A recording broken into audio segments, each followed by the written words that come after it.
왔듯이 오늘 처음에는 우리 제임스 목사님께서 나오셔서 영어로 설교하실 겁니다. 그리고 또 끝나면은 제가 이제 한글로 설교할 거예요. 근데 그리 길지는 않을 것 같습니다. 여러분 인내하시고 기다려주시면 고맙겠습니다.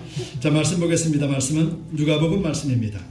누가복음 24장 44절에서 49절까지의 말씀입니다.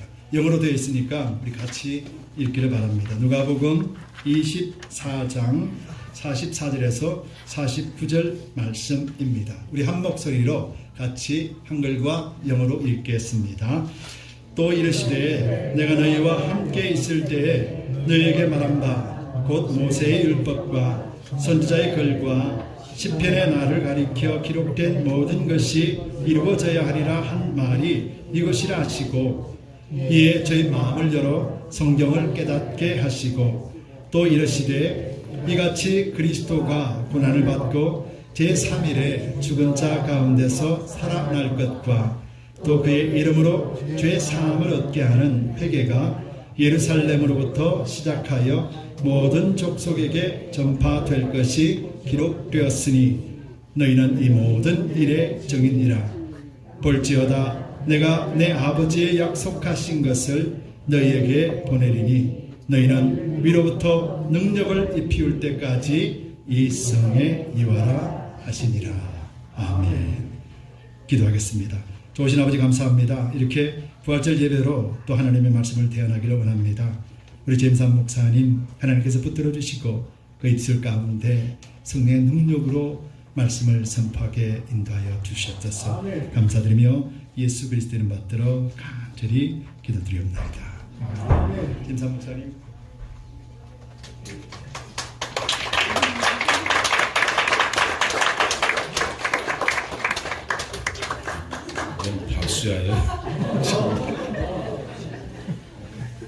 Hey guys, can I make announcements real quick? After service today, we're going to Care Center. After that, you're all invited to my house to celebrate a very special Sunday. Then on 26th, this Friday, guys, we'll have homeless feeding. Okay, you need to be at my house by 4 o'clock. And if you can't be at my house, then be at a homeless shelter by 6 o'clock. It's where I Avenue and Sierra High meets, okay? So be there by 6 o'clock. Then garage sale, May 4th for our mission trip, right? If you guys have a lot of stuff at your home, just bring it to the garage sale, okay? And we'll get those sold for you.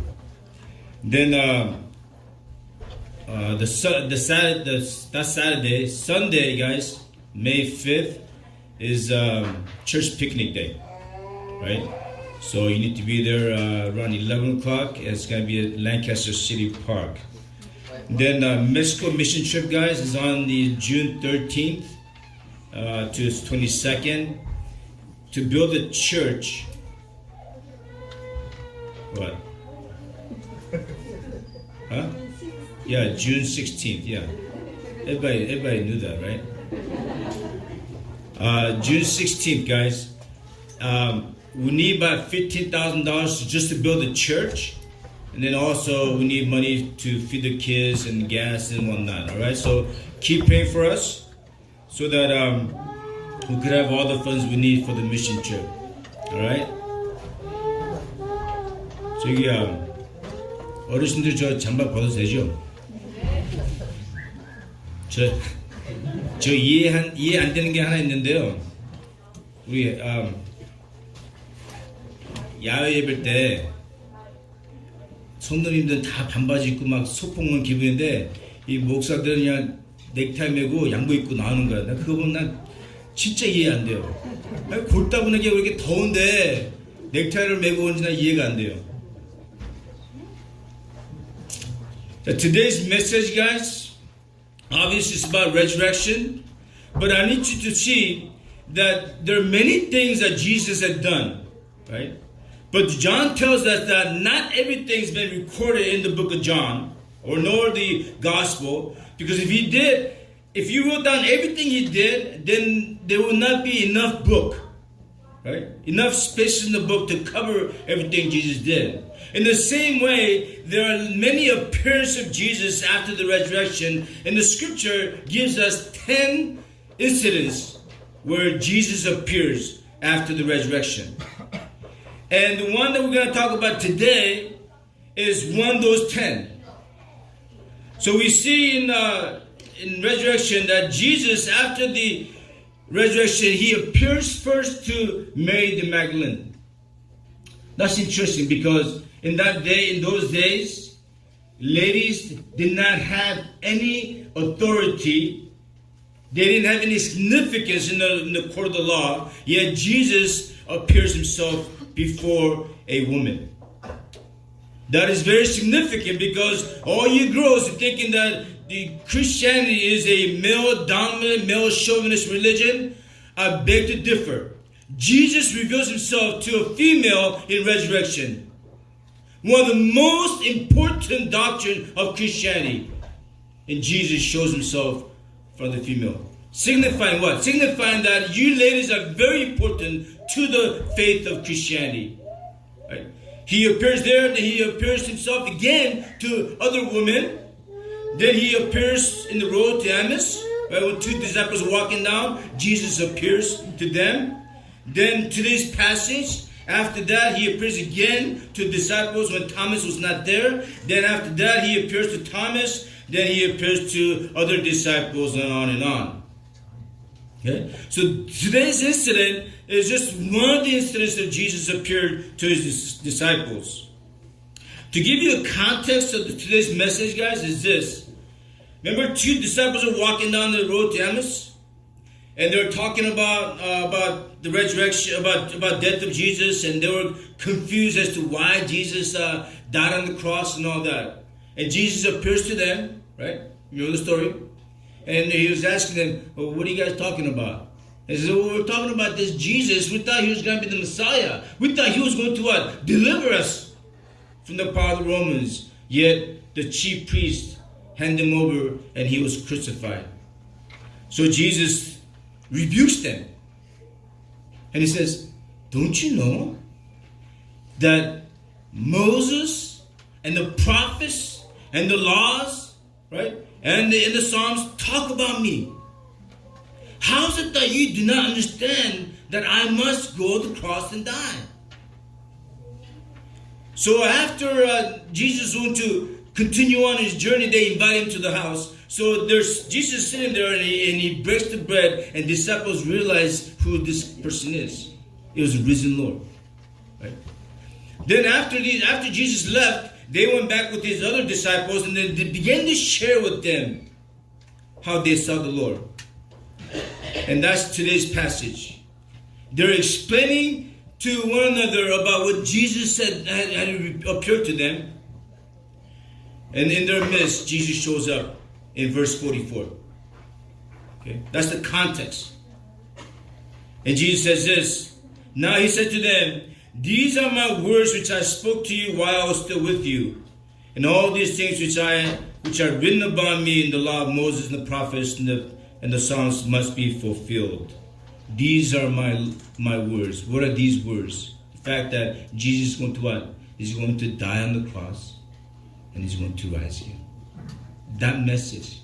In fact, Luke gives us 4 different incidents where Jesus tells his disciples that he must suffer and he must rise again. If you're interested, you can look at Luke chapter 9, verse 18, Luke chapter 9, 28, 9:44, and 18:31. These things which are written about me in the law of Moses, the prophets, and Psalm.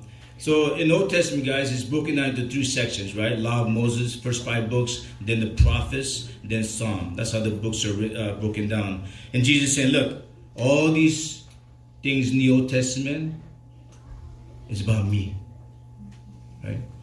It goes all the way to Genesis chapter 3. When God is talking to Satan, he's saying, hey, look, your head's going to be crushed. And he's talking about Messiah, how Christ is going to come and crush him. And the scripture talks about in the Old Testament where he was going to be born in Bethlehem, how he will appear in Galilee. That was all prophesied in the Old Testament. In the Old Testament talks about how he will perform miracles. He talked about how he would teach in parables. He talked about how he's humble and meek. All these things were described in the Old Testament, how he's the Son of God. He talked about how he will be rejected by his people. Again and again and again, the scripture talks about Jesus in the Old Testament. So Jesus is telling them, look, the scripture talks about me. He talks about how I'm going to what? I'm going to die on the cross for sins of mankind. In fact, did you know the scripture tells us that his piercing on his hand, on his side, that's all described in the Old Testament? And that's what Jesus is telling his disciples. That he would die for sins of his people. Then he talks about the resurrection. Psalm 22 talks about how he will what? He will die and he will come back to life again. In Isaiah 53, he talks about how Jesus will die and come back again. The scripture is full of passages talking about Jesus. Now, so Jesus tells them, look, the Old Testament is written about this resurrection, death and resurrection. In fact, Jesus says this, I came to fulfill the law. I came to complete all that is in the Old Testament. And when he died on the cross, he said what? He said, it is finished. Paul goes on and says this, according to the scripture, that would be the Old Testament, right, at that time. According to the scripture, Christ died on the cross and rose again, according to the scripture. So again and again, scripture talks about what Jesus Christ has done on the cross. Look at verse 45 with me. Very important. Can I get verse 45? It comes after 44. Right there. Thank you. Look at verse 45, guys. Then he opened their minds to understand the scripture. Very important.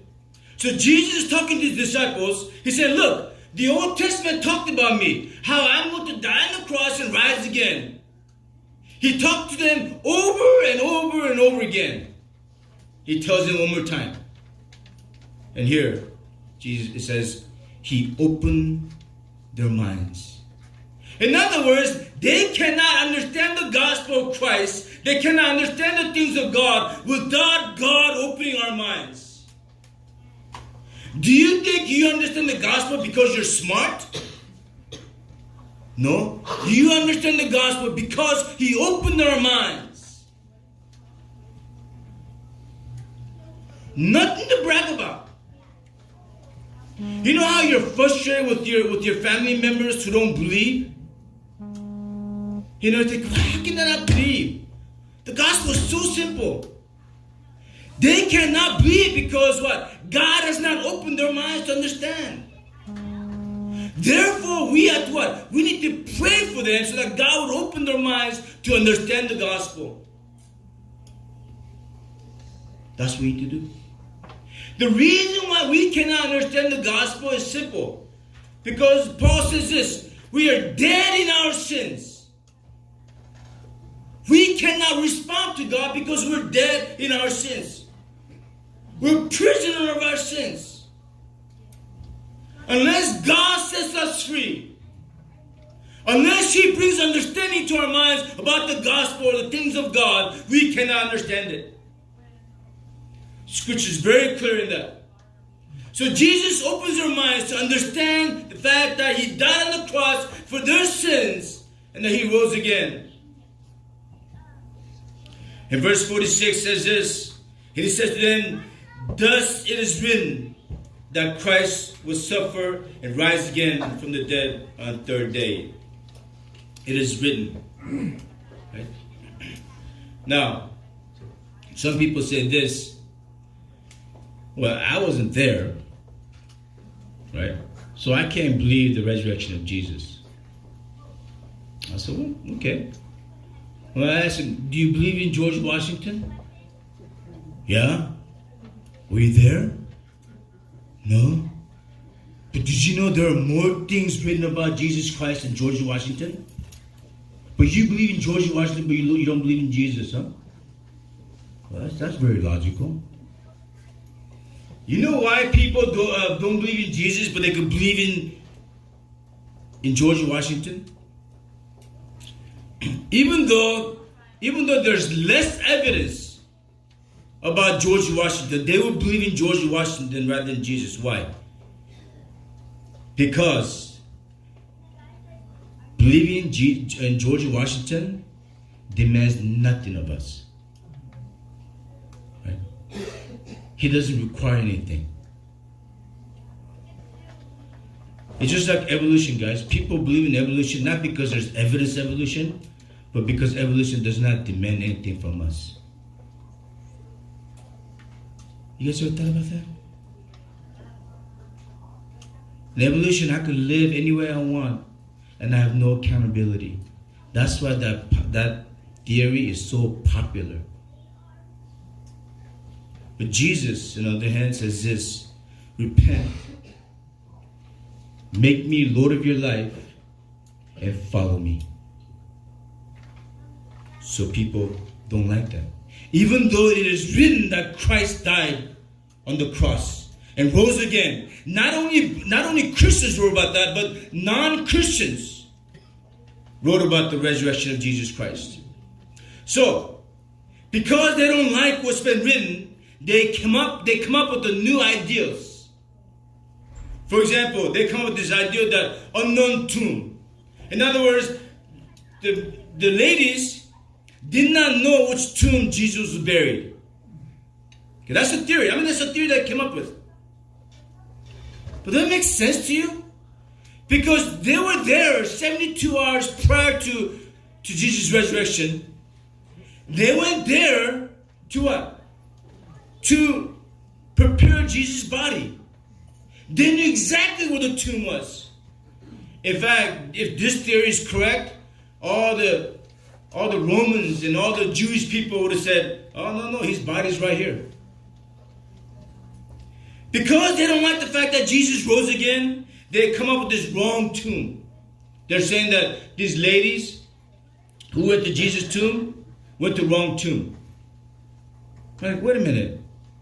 They were going there to look for a closed tomb, right? Because they're talking to each other saying, who's going to remove the stone for us? They were not expecting a stone to be removed. Wrong tomb? And then other people say, well, this resurrection thing is all legend. They want to vindicate Jesus, so they made up this story. Really? But there are so many people who will eyewitness the resurrection of Jesus Christ. Some people say it's a spiritual resurrection. Jesus' body was in the tomb, but he just rose spiritually. Really? Have you read the scripture? It says Jesus ate fish. No spirit beings eat anything. How do I know? Because when my dad used to do the cheza, the Korean tradition thing, there's a sequence in there where you have to leave the room. And I asked my dad, I said, why do we leave the room? He goes, oh, because the spirit's going to come eat the food. So I'm looking inside. And then afterwards, you know what we do? We go back into the room. My dad takes a knife and he takes little pieces of fruit and a little piece of gogi and a little piece of stock and they put it in a big bowl. I said, why do you do that? And he says, because we want to make it look like the spirit came and ate. Oh, what nonsense is that? Spirit cannot eat. But Jesus ate. And there's this other theory called hallucination. That the disciples were so emotionally distraught that Jesus died that they were all hallucinating, right? I'm thinking, wait a minute. There were over 500 people who saw the resurrection of Jesus Christ. All together. Same time they saw Jesus. I'm thinking, how can they hallucinate? I don't care how good a drug is. You cannot have 500 people see the same thing when they hallucinate. Not a possible thing. But these people come with these theories. Why? Because Jesus demands that you acknowledge him as the Lord of your life and follow me. And there's so many other theories. Let me give you a couple more real quick. How long am I supposed to preach? 저는 생각, 그 목사님께서 짧게 한다는 기준은 안 되는데. So there was this theory where it's bait and switch. Okay, Jesus going on the cross, they say that Judas took his place, that Jesus never died. That's what the Muslims believe, right? In fact, guys, those who say that Muslims and Christians believe in the same Jesus, you better read the Bible again. It's not the same Jesus. It's not the same God. Right? So they believe that Jesus was switched out and that Judas died on the cross. And then they don't believe in Jesus' death nor resurrection. They and I do not believe in the same Jesus. And there's this other theory, resuscitation theory. In other words, that when Jesus hung on the cross, he didn't really die, but he just kind of passed out thing, right? Then he came back to life. Are you serious? Jesus been up all night. He's been whipped. He's been tortured, right? And then they nailed him on the cross. They pierced him on the side. Then 72 hours later, he shows up. He's like, "Hey, I'm okay, guys." Does that make sense to you? And there's this other theory called stolen body theory, right? How disciples came and stole the body of Jesus. Really? You have Roman guards in front, right? You guys, Romans, if they slack off in their job, they will be what? They will be killed for their faith. So you have Roman guards standing there, and they're saying that they fell asleep and disciples came and stole it. Impossible. They don't sleep on their jobs. Okay. So it is written. And people who reject what is written will come up with all kinds of theories as to why Jesus did not rise. Go find his grave for me. It's not there. Again, verse 47. Verse 47.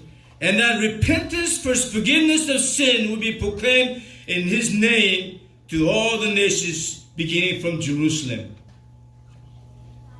How is it that forgiveness of sin will be proclaimed in his name? What we believe, guys, is called substitutionary atonement. In other words, Jesus took our place. There up on the cross, I should have died for my sins. And you should have died for your sins. Yet Jesus took our place. And he died on the cross for us. Paul says this way. He, God, made him, Jesus, who knew no sin, to be sin on our behalf. Peter says this. He bore our sin on his body. He took our sins and he nailed it on the cross. Therefore, in his name, there's forgiveness. Romans puts it this way. There's none righteous, not even one. All of us, the scripture says, are sinners. We have broken God's law and we have sinned before God. In fact, the scripture goes further, says this, that we were born in our sins. We're dead in our sins. And the penalty of sin is what? Is eternal hell. But God so loved the world, he gave his only begotten Son, that whoever believes in him will not perish, but have eternal life. Amen. The free gift of God is what? Is eternal life. God so loved the world, he gave his only begotten Son. And you sit there and say, well, wait a minute, Mr. Han. Me, a sinner? And you compare yourself to the real sinners, right? The bank robbers, the thieves. You compare yourself to Hitler and says, oh, I'm not a sinner. But you know what? We all need to compare ourselves to the holiness of God. To see who God is, perfect and righteous in all his ways, without one single sin in his life.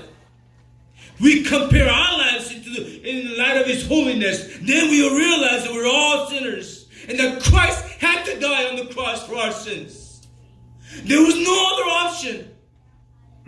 Because all of us deserve eternal damnation for our sins.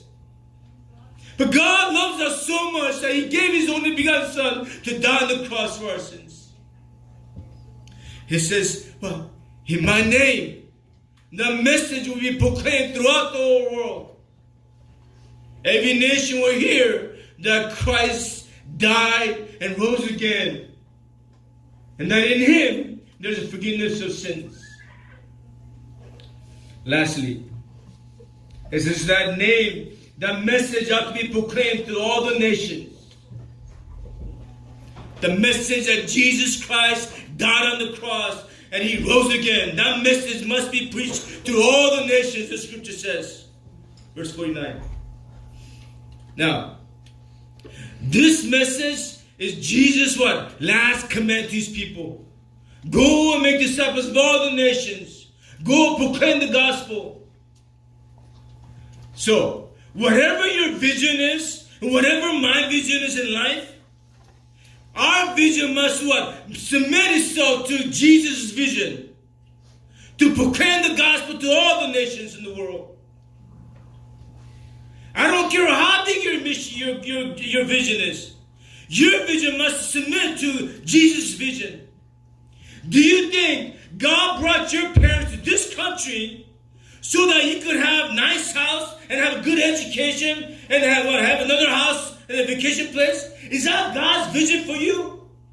No, God's vision for bringing your parents to this country is that so that you could go and proclaim the gospel to all the nations in the world. You hear me okay, guys? Because the end goal is this. Revelation chapter 7 verse 9. After these things I looked, behold, great multitude, with no one could count. From every nation, all tribes and people and tongues, standing before the throne and before the Lamb, proclaiming that salvation belongs to him. That is the end goal. Where you have multitude of people, people from all different nations, stand before the throne, before the Lamb, and proclaim that salvation belongs to him. That is the end goal. So Jesus says what?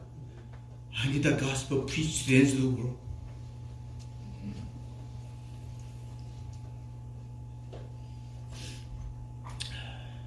I was working at this church, and I went to the office. This was Sunday morning, and that office was bigger than this room right here. There's 2 rooms, and then one of the deacons, ordained deacons, right? That's equivalent to elder. He had a U.S. map out, and he's looking at this map, and he goes, "Hey, Muslim, where do you think I should go?" And I'm looking at him, and I'm looking at the map, and he says, "I've been here, I've been there, I've been twice over here, I've been here." I'm looking at this guy, and I'm thinking, you're kidding me, right?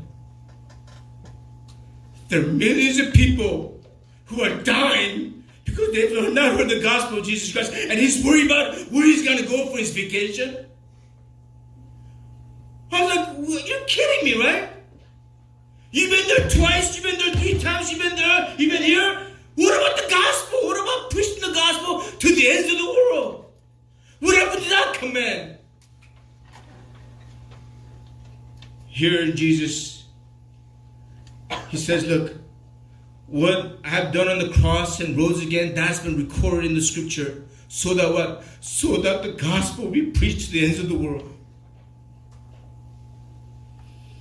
I don't care what your vision is. Your vision must submit to the vision of Christ. That in his name, In His name, the forgiveness we proclaim to all the nations. Let's pray. Lord, God, you died on the cross for our sins, and you rose again. And you give us the responsibility to proclaim the message to the ends of the world. Help us, Lord. We bless you, Jesus. Amen. 아멘.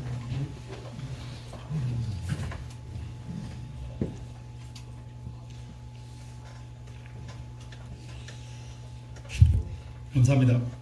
언제나 열정적으로 설교하시고 또 하나님의 마음을 품고 있음을 우리가 압니다. 그리고 또 말씀 한 말씀 한마디 마디마다 우리 마음속에 파고드는 그런 귀한 말씀을 믿습니다. 정말 예수님께서는 우리를 위하여 십자가에 달려 들어가실 뿐만 아니라 예수님께서는 오늘 부활하셨어요. 근데 오늘 부활하시면서 우리에게 주시는 것들이 참 많이 있습니다. 예수님께서는 부활하시기 전에는 우리에게 주시지 못하는 것들이 있었고, 그리고 또 예수님께서 부활하셔야만이 우리에게 주시는 것들이 있어요. 오늘 그것을 한번 살펴보기를 원하는데요. 정말 예수님께서 부활하시면서 우리에게 주신 가장 큰 선물이 뭘까? 그 선물이 바로 성경입니다. 여러분, 이 땅에 살아가는 그리스도인들이 성경이 없는 집은 없습니다. 보통 한 집에 성경이 2권 이상은 가지고 있지요. 그런데 이 성경이 예수님이 십자가에 달려 돌아가시기 전까지는 이처럼 우리가 지금 보고 있는 이런 성경이 우리 손에는 없었다라는 것이에요. 예수님께서 부활하심으로 인해서 그때 비로소 이 땅에 예수님이 머리로 오신 그 교회를 통하여서, 그리고 또 믿는 자들을 통하여서 땅끝까지 증인되라고 하신 그 명령에 순종하는 자들을 통하여서 오늘 저와 여러분들이 이 성경을 가지고 하나님을 만나고 있다는 사실입니다. 여러분, 그런데 오늘 본문 말씀에 보면은 예수님께서 그의 마음을 열어서 성경을 깨닫게 했다라고 말씀하셨어요. 예수님이 같이 동행할 때는 예수님이 어떤 분이신지 예수님이 하신 일에 대해서도 전혀 몰랐단 말이에요. 그런데 예수님께서 특별하게 깨닫게 해주시니 성경 말씀을 깨달았다, 이렇게 기록하고 있어요. 저와 여러분들은 지금 예수님을 만날 수가 없습니다. 예수님이 십자가에 달려 돌아가셨고 인간적인 예수님, 그분은 우리가 볼 수는 없습니다. 그러나 예수님께서 부활하심으로 인해서 우리에게 주신 이 성경 속에서 우리는 예수님을 매일같이 만날 수 있다는 것이에요. 그런데 예수님께서는 이 성경책에다가 키를 잠궈 놓으셨어요. 비밀번호가 있어야 된다는 것이죠. 여러분, 그래서 우리가 성경을 열고 쉽게 말씀을 받을 수가 없고, 쉽게 읽더라도 이 말씀의 의미를 깨달을 수가 없게 되는 것이죠. 그런데 우리는 이 비밀번호를 우리는 알고 있다는 것이에요. 우리가 이 비밀번호를 알고 있으면서도 이 비밀번호를 사용하지 않는다는 것은 누가 잘못인가요? 바로 우리 자신들의 잘못이라는 것이죠. 크나크신 예수 그리스도의 부활을 통하여서 우리에게 엄청난 선물을 주셨음에도 불구하고 그 선물의 그 진가를 우리가 알지 못하기 때문에, 그래서 하나님께서 주신 그 비밀번호를 우리가 사용하지 않는데, 그 비밀번호가 무엇입니까, 여러분? 그 비밀번호가 무엇이죠? 성경은 어떻게 기록되어 있습니까? 성령의 감동으로 기록된 책이 성경입니다. 그렇다면 성령의 감동 없이 성경을 읽고 성경을 깨달을 수 있겠는가? 오늘 예수님에게 제자와 같이 가면서 제자에게 성경 말씀을 깨닫게 해 주었다는 것, 저의 마음을 열어 성경을 깨닫게 하시고 라고 기록한 것, 바로 성령께서 우리 가운데 오셔서 성령을 의지할 때에만 우리는 말씀을 깨달을 수 있다는 것이에요. 성령의 감동으로 기록된 이 성경책을 성령의 감동으로 풀지 않고 인간의 감정으로 푼다라면은 우리는 비밀번호를 잘못 입력하는 것이에요. 그러다 보면 우리 성경의 본래에 대해 본질적으로 하나님이 주시고자 한 그 보물을 우리는 쥐어잡을 수가 없다는 것이에요. 예수님께서 이 땅에 교회를 세우시고 난 뒤에 예수님께서는 머리로 오셨다고 하셨어요. 그래서 오늘도 우리 디드림 교회는 머리는 예수 그리스도십니다. 그리고 또 가정과 여러분의 삶의 주인도 예수 그리스도십니다. 그런데 예수 그리스도와 함께 가면서 예수 그리스도와 그 비밀번호를 사용하지 않는다라면 우리의 삶은 그렇게 기쁜 삶은 아닐 것이라는 것이죠. 예수님께서는 우리에게 특별한 것을 주셨습니다. 예수님께서는 우리에게 두 가지를 주셨어요. 오늘 말씀을 보면은 자세하게 말씀에 대해서 선포하지는 않겠지만은 두 가지를 주셨어요.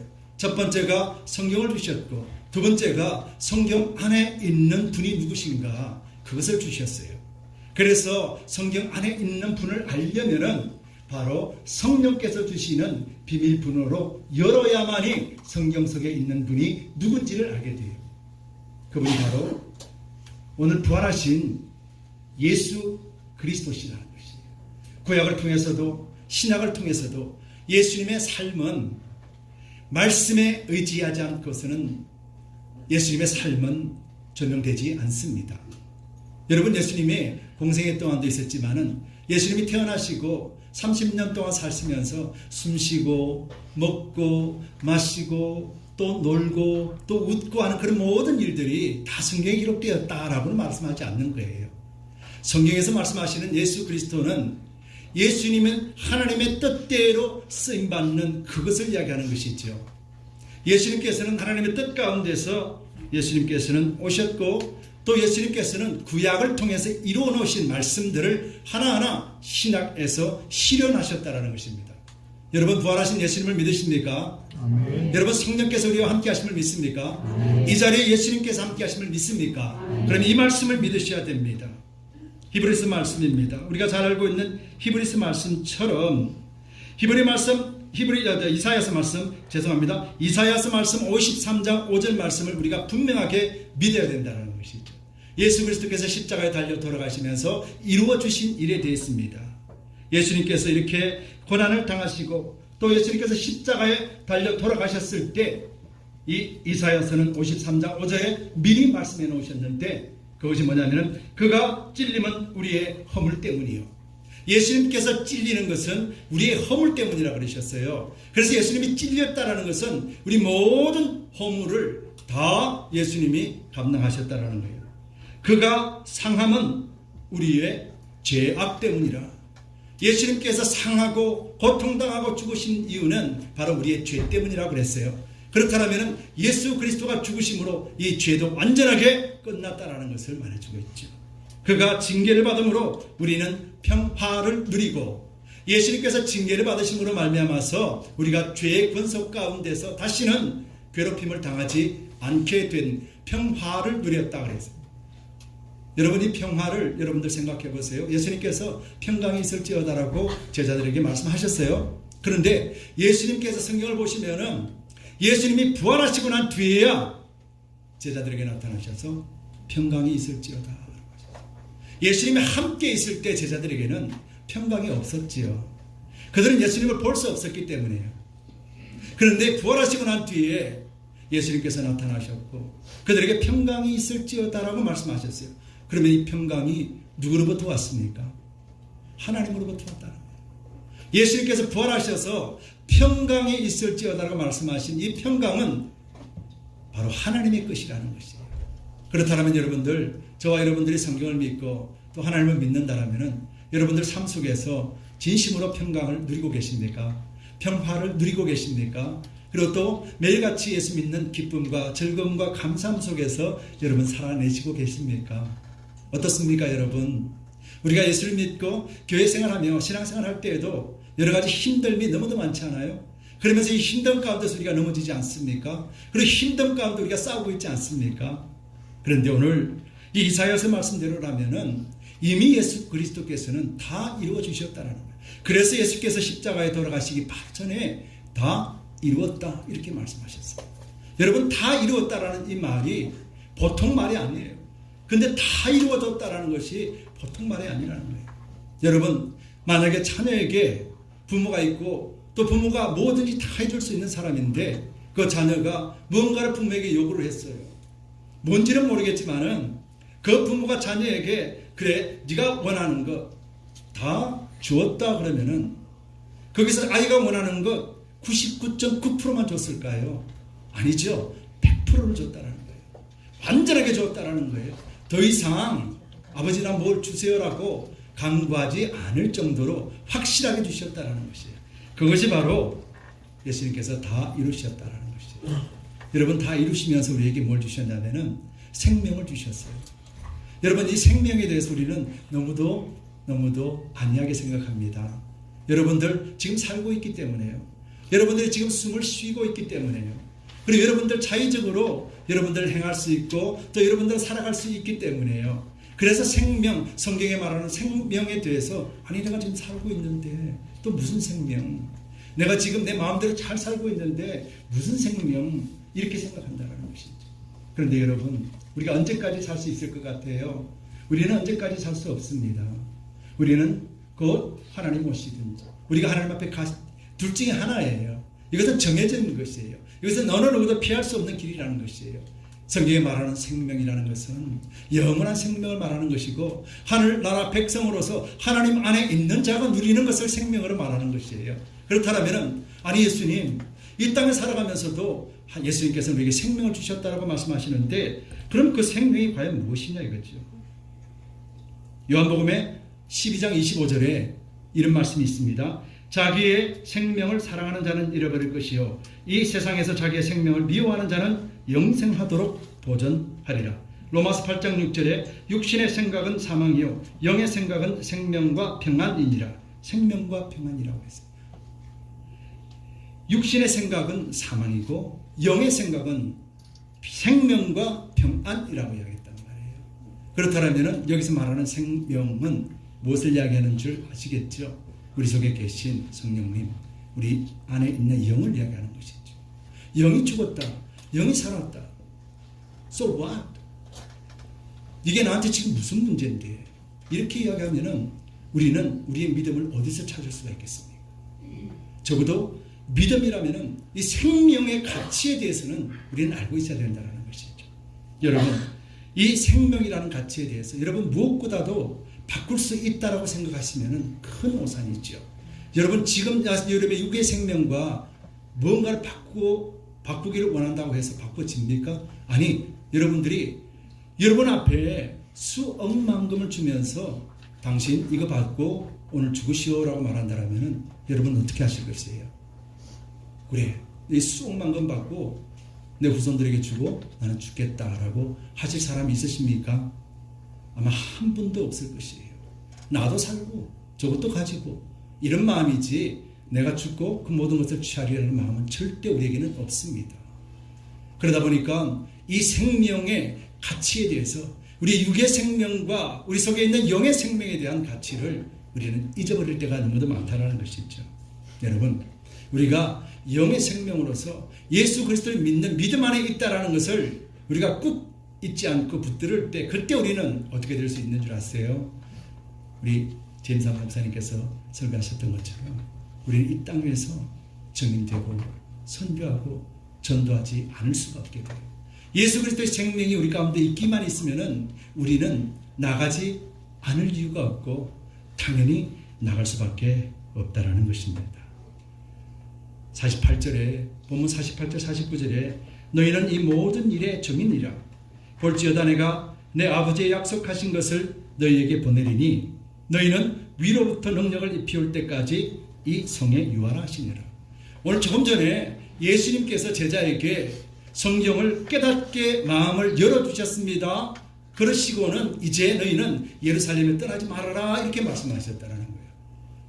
쉽게 말하면 그에게 성령의 능력을 맛보게 해주시고 난 뒤에 기다려라 이렇게 말씀하셨어요. 예수님께서는 부활하시고 승천하시고 난 뒤에야 무엇이 오셨습니까? 보혜사 성령께서 이 땅에 오셨거든요. 예수님께서는 예수님의 할 일을 마치시고 이제 올라가셨습니다. 그리고는 보혜사 성령을 우리에게 보내주셔서 지금 저희들 마음을 열어 성경을 깨닫게 해준 그대로 성령께서 우리에게도 역사하신다는 것입니다. 여러분, 소대 말씀드렸다시피 우리가 성경 말씀과 또 하나님께서 주시는 하늘로부터 위로부터 능력을 입힌 그 성령을 우리가 입지 않다라면 우리는 정인이 될 수가 없습니다. 여러분들 예수 그리스도를 믿으십니다. 그리고 여러분들은 예수 그리스도를 자랑하실 수 있는 자입니다. 그리고 예수 그리스도를 전파할 수 있는 자격이 주어진 자입니다. 왜냐하면 예수님께서는 교회의 머리시고 우리는 지체의 각 부분이기 때문에. 그래서 우리 지체의 각 부분이 가는 곳곳마다 누가 동행해 주십니까? 머리 대신 예수 그리스도께서 동행하신다라는 것이죠. 우리는 결단코 홀로 가는 것이 아닙니다. 예수님과 동행하는 것입니다. 여러분들이 호흡하고 여러분들이 걸어가고 여러분들이 말을 나누고 여러분들이 이야기하는 모든 과정 속에서도 바로 예수님이 함께 하신다는 것이 있죠. 바로 이것을 잊지 않고 깨닫는 것이 성령님께서 우리에게 역사하심을 인정하는 것이고, 여러분들이 끝없이 그 비밀번호를 가지고 하나님을 향해 나아갈 수 있는 길이라는 사실입니다. 여러분, 예수님은 부활하시면서 우리에게 분명한 것 주셨습니다. 그것은 바로 성경을 알게 하는 것과 그리고 또 성경을 알게 하는 비밀번호를 주셨어요. 성경 속에는 그 비밀, 바로 예수 그리스도가 계십니다. 여러분, 부활하신 예수 그리스도께서 주신 것이에요.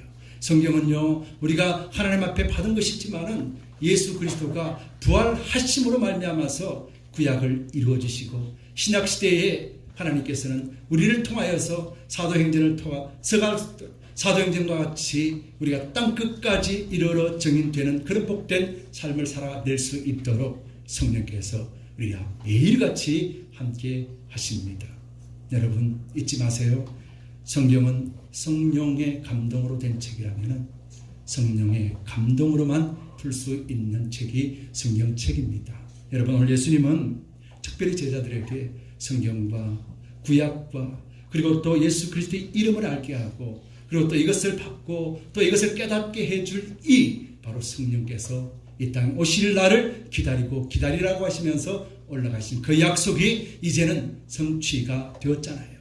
저와 여러분들에게 성령께서 매일같이 함께 하시지 않습니까? 성령이 우리를 함께 하시고 우리를 예수 그리스도의 빛과 예수 그리스도의 하늘 나라로 우리를 지금 인도해 주시고 계신데, 우리는 이 육의 생명에 붙들린 바 되어지고 사로잡힌 바 되어져서 우리가 영의 양식도 거부해버리고 또 영의 복도 거부해버린다라면 예수님이 부활하신 의미가 과연 저와 여러분들에게는 어떤 의미가 있습니까? 여러분, 예수 그리스도께서는 부활하셨고 그 부활하신 예수 그리스도가 우리에게 특별하게 말씀하신 이것 여러분들 기억하시기 바랍니다. 그리고 예수 그리스도를 날마다 주인으로 모시고 살아가시고 성령 하나님의 인도하심 속에서 말씀을 읽고 말씀을 깨달으시기 바랍니다. 이 말씀 안에 능력이 있고 이 말씀 안에 하나님이 실행하십니다. 예수 그리스도도 말씀을 통해서 역사하셨고 말씀을 통해서 이루셨고 말씀에 순종함으로 이루어진 것처럼 그리스도 안에 있는 저와 여러분들도 말씀 앞에 순종하고 말씀을 이루어가며 말씀의 성취를 하나님께서 우리를 통하여 하실 수 있도록 온전한 순종으로 하나님 앞에 내어드릴 수 있는 저와 여러분들이 되기를 간절히 축원드립니다. 이 시간 한번 기도합시다. 진심으로 하나님께서 부활하신 이날 하나님께서 말씀을 주신 이 말씀을 가지고 정말 하나님, 우리가 성령 안에서 말씀을 부여잡고 또 성경을 부여잡고 성령 하나님의 의지하며 살아가기를 원합니다. 소원합니다. 아버지, 우리가 증인되기를 소원합니다. 아버지, 우리를 인도해달라고 합심해서 통성으로 기도하겠습니다. 좋으신 아버지 고맙고 감사합니다. 아버지 하나님, 주님께서는 다시 사셨습니다. 그리고 다시 사셔서 이 땅에 교회를 주셨고 또 말씀을 우리에게 주셨습니다. 아버지, 말씀을 통하여서 하나님이 이루고자 하신 일들을 그곳에 기록해 놓으실 뿐만 아니라 예수 그리스도의 이름으로 우리를 통하여서 예수 그리스도 안에 거할 수 있도록 역사해 주셨고 하늘로부터 오는 성령 하나님을 준비하시고 예배하시고 또 우리를 통하여 성령의 인도하심 속에 영원토록 예수 그리스도께서 다시 사셨음을 증언하고 선포할 수 있게 하셨습니다. 아버지 하나님, 우리 시간에 주님 앞에 고개 숙였습니다. 아버지, 부활의 기쁨과 부활의 감사에 참여한 자들 모든 자에게 성령의 충만함을 부어주시옵소서. 아버지, 성령의 충만함을 부어주셔서 우리가 결단코 지쳐 있거나 뒤로 물러나는 자가 되지 말게 하시고 오직 우리 주님의 귀하심을 드러내고 나타낼 수 있도록 영광을 올려드릴 수 있도록 우리가 아름답게 주님 앞에 증인되어질 수 있도록 하나님 마음껏 마음껏 사용해 주시옵기를 간절히 바라고 원합니다. 오늘 고개 숙인 모든 심령들 위해 하나님 놀라우신 권능으로 채워주시고 하늘 아버지의 주시는 그 비밀 번호를 가지고 성경의 문을 활짝 열고 성경 속에서 예수님을 늘 만나고 동행할 수 있도록 성령님 인도해 주시옵기를 간절히 바라고 하며 예수 그리스도의 이름 받들어 감사하며 기도드리옵나이다. 우리 다같이 일어나셔서 무덤에 머물러 찬송 드리며 하나님을 선포합니다.